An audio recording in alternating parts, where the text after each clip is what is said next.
Bonjour à tous, c'est Shana Tova, Aktiva et Khatima Tova. Nous nous trouvons pendant les Asarim et Tchouva, les Yamim Noraim. Nous sommes en plein travail de Tchouva, essayant de progresser. Aujourd'hui, nous allons voir peut-être une petite idée qui pourra nous permettre de progresser, de prendre quelque chose sur nous pour arriver le jour de Yom Kippour prêt, afin que Akadosh Baruch Hu nous pardonne et nous donne une bonne année. La Gemara dans Yoma nous dit qu'une des étapes du service du Kohen Gadol lors de Yom Kippour était les encens qu'il devait amener dans le Kodesh HaKodashim, le Saint des Saints. La Gemara nous dit: mais les encens viennent réparer quelle faute? Et la Gemara nous répond, nous dit que c'est pour réparer le Lachon Hara. Pourquoi? Puisque étant donné que le Lachon Hara le fait souvent en cachette, vient le sacrifice qui est le plus caché de tous pour pardonner cette faute.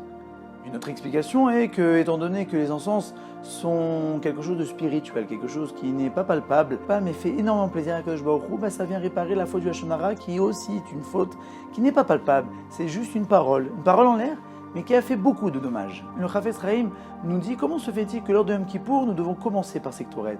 Alors il nous répond, il nous dit que pour commencer le travail de Tchouva, alors nous devons d'abord purifier notre bouche. Nous ne pouvons pas venir avec notre bouche souillée par nos paroles médisantes devant Akadosh Baruch Hu et demander pardon. C'est comme une personne qui vient servir le roi avec un ustensile en or, mais auparavant qu'il avait trempé dans de la boue. Nous ne pouvons pas servir le roi avec un ustensile tellement souillé. Akadosh Baruch Hu nous a donné la parole pour faire énormément de bonnes choses. Pour faire la tfila, pour faire la Torah, pour demander pardon. Alors, nous ne pouvons pas venir avec cette bouche-là souillée de la Lachon Hara, demander pardon à Akadosh Baruch Hu. Tout d'abord, nous devons purifier cette bouche-là, nous devons la laver, grâce à cet encens-là qui nous permet de réparer la faute de la Lachon Hara. Et puis ensuite, le Kohen Gadol va entamer le processus de demander pardon pour tout le peuple devant Akadosh Baruch Hu.